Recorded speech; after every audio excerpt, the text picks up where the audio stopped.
One4all Gift Card online.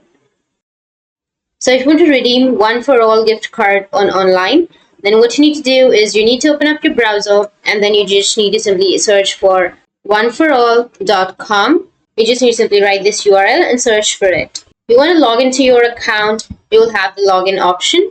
So go with login, which is on the upper right, and then log into your account. Once you've logged in, now if you want to redeem the gift cards, then you can simply go with My Gift Cards, which will be on the upper right.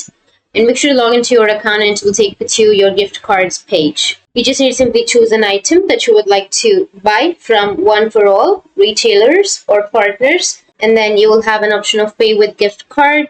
You just need to simply go with that, and then you need to enter your 16-digit card number found on the back of your One4all card. Then enter the valid date and enter your CVV2 number, which is the last 3 digits printed on your signature strip. And after that, finalize your order. You need to click on submit to complete your payment. Remember, you can use your One4all card online or in store at participating One4all merchants. To use it in store, simply present it at the checkout. And after that, you will redeem that One4all gift card. So you just simply enter the details from your gift card, and you will be able to redeem that.